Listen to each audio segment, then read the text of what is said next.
श्लोक क्रमांक 19 में क्या लिखा है?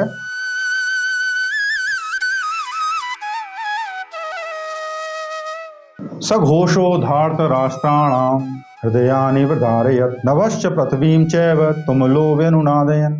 तो उन शंखों की उद्घोष को सुनकर पृथ्वी और आकाश गुंजायमान हो गए और धृतराष्ट्र जैसों के हृदय व्यदारयत् विदीर्ण हो गए, दुख से भर गए।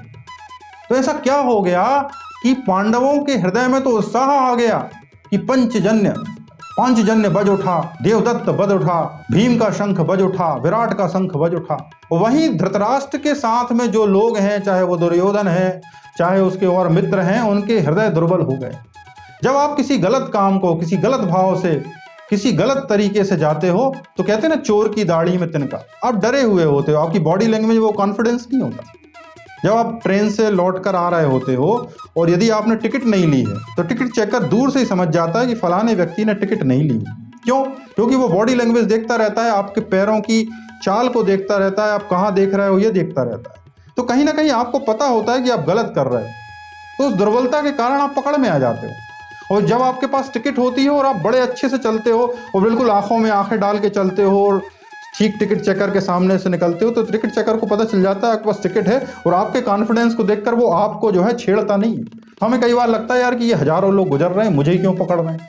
क्यों? क्योंकि वो इस बॉडी लैंग्वेज को देखने में एक्सपर्ट हो जाते हैं। क्योंकि जब भी हमारे भीतर कोई ऐसी बात होती है जो ठीक नहीं होती है, तब हमारे भीतर दुर्बलता अपने आप आ जाती है। ये बाई प्रोडक्ट है, हमें लानी नहीं पड़ती। और जब हमारे भीतर कोई अच्छी बात होती है, हम कोई अच्छा कार्य कर रहे होते हैं, शुभ कृत्य कर रहे होते हैं, तब हमारे भीतर इसका अपोजिट यानी श्रेष्ठता, यानी उत्साह, यानी उमंग, आपकी आंखों की चमक अपने आप आ जाती है। आप देखो ना, मेडल में लाने के बाद कैसे चमकती हैं आंखें।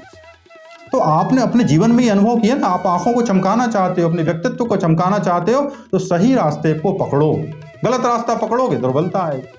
तो जो सबलता चाहते हो, श्रेष्ठता चाहते हो, उनको ये पता है कि यदि सही रास्ते पर नहीं चलूंगा तो मेरा हृदय दुर्बल हो जाएगा। आप दूसरों को मूर्ख बना सकते हो, खुद को नहीं बना सकते। क्यों? क्योंकि आपको पता है कि आप क्या करने वाले हो, आप क्या पता है कि आपके हृदय में क्या है। तो धृतराष्ट्र को पता है कि उसके पुत्र सही लड़ाई नहीं लड़ रहे हैं, उसको पता है कि उसके पुत्र कुमार्ग पर चल रहे हैं, पर वशीभूत हो गया, पुत्र मोह में चला गया, तो वो मना नहीं कर पा रहा है। तो जब चारों ओर विजय का उद्घोष हुआ, किसी ने ये तो नहीं कहा कि मैं विजय हो गया हूं। पांचजन्य बजाने का अर्थ केवल इतना है कि मैं युद्ध की घोषणा करता हूं। इसका अर्थ ये तो नहीं है कि मैं युद्ध को जीत चुका हूं। लेकिन नहीं, धृतराष्ट्र फिर भी डरे हुए हैं। जबकि धृतराष्ट्र को देखो कि उनकी सेना में भीष्म है, उनकी सेना में द्रोण है, उनकी सेना में कर्ण है, बड़े बड़े महारथी हैं। इवन उनकी आर्मी भी ज्यादा है, कृष्ण की एक अक्षौणी सेना भी उनको मिली हुई है, और कृष्ण तो युद्ध भी नहीं करने वाले। इसके बाद भी दुर्बलता किसके हृदय में आ रही है? धृतराष्ट्र के हृदय में आ रही है। और सबल कौन हो रहा है, श्रेष्ठ कौन हो रहा है? पांडव पक्ष हो रहा है। कई बार क्या होता है, हमारे आसपास यदि कोई किसी की उन्नति हो रही हो, हमारा घर बहुत अच्छा है, बड़ा अच्छा हमने बनाया, इंटीरियर करवाया, और हमारे बाजू में एक बहुत बड़ा घर बन जाए, हमारे भाई का ही बन जाए, तब हमारे हृदय में वो चुभने लगता है। क्यों चुभने लगता है? क्योंकि हमें ऐसा लगता है कि इसने बना कैसे लिया। तो हम तरह तरह से व्यक्त करते हैं, अरे पाप की कमाई है, इनने जो है बड़ा घर तो बना लिया, इनमें वो गुण नहीं है, खानदानी नहीं है ये लोग, बस घर बना लेते हैं। अरे ये ज्यादा दिन नहीं टिकेगा, पाप की कमाई है। देखो इसमें दरार दिख रही है, देखो दरवाजा टेढ़ा लगा हुआ है। हमको उसमें जो भी अच्छी चीज है वो दिखाई नहीं देगी, उसमें जो जो दुर्गुण है वो दिखाई देंगे। इसका अर्थ ये है कि आपके भीतर कुछ ना कुछ काला है, दाल में कुछ काला है, और वही कालापन आपको जो है दोष ढूंढने के लिए मजबूर कर देता है। आप सबकॉन्शियसली एक्सपर्ट हो जाते हो कि दरवाजा टेढ़ा है, खिड़की ठीक से नहीं खुल रही है। आपको खिड़की जहां ठीक से खुल रही है वो दिखाई भी नहीं देती। कारण यह है कि आपके हृदय में जो है दोष आ गया है। अब आपको कोई भी गुणवान चीज दिखाई ही नहीं देती, आप कोई गुण ढूंढ ही नहीं पाते। तो यदि आप चाहते हो कि आपके भीतर गुण दिखाई दें और आप दूसरों में भी गुण देख पाओ, तो क्या करना है?